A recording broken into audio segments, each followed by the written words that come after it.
Struktur teks cerita sejarah. Pertama, orientasi. Kedua, urutan peristiwa. Dan ketiga, reorientasi. Orientasi.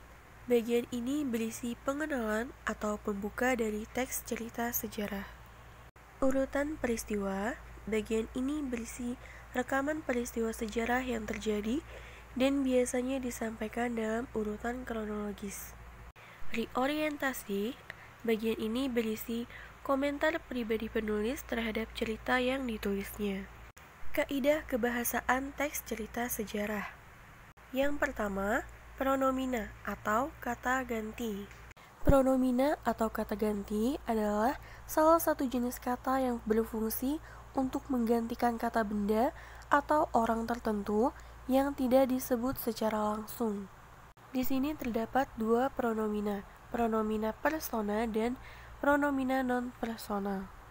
Pronomina persona adalah kata ganti orang, dan pronomina non-persona adalah kata ganti bukan orang. Pronomina persona terbagi menjadi dua, pronomina persona tunggal yang artinya satu orang, dan pronomina persona jamak yang artinya lebih dari satu orang. Pronomina non-persona juga terbagi menjadi dua, pronomina penunjuk dan pronomina penanya. Yang kedua, kata adverbia atau kata keterangan. Adverbia adalah kelas kata yang memberikan keterangan kepada kata lain. Ketiga, kata verba material atau kata kerja material. Kata verba material adalah kata kerja berimbuhan yang mengacu pada tindakan fisik ataupun perbuatan yang dilakukan secara fisik. Yang keempat, konjungsi temporal atau kata sambung waktu. Konjungsi merupakan kata hubung yang berfungsi untuk menghubungkan antara kata dengan kata, ungkapan dengan ungkapan, atau kalimat dengan kalimat. Sementara konjungsi temporal adalah kata hubung yang menjelaskan hubungan waktu antara dua hal atau peristiwa. Nilai-nilai teks cerita sejarah. Nilai sosial. Nilai sosial adalah nilai yang berhubungan dengan masalah sosial dan hubungan manusia dengan masyarakat atau interaksi sosial antar manusia. Nilai moral.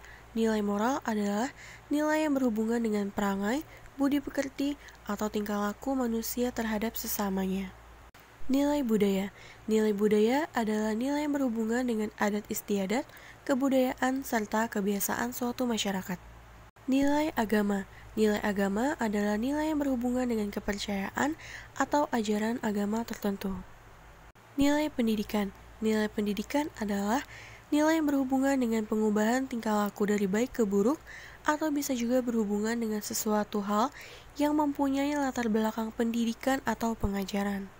Nilai psikologi. Nilai psikologi adalah nilai yang berhubungan dengan kondisi kejiwaan.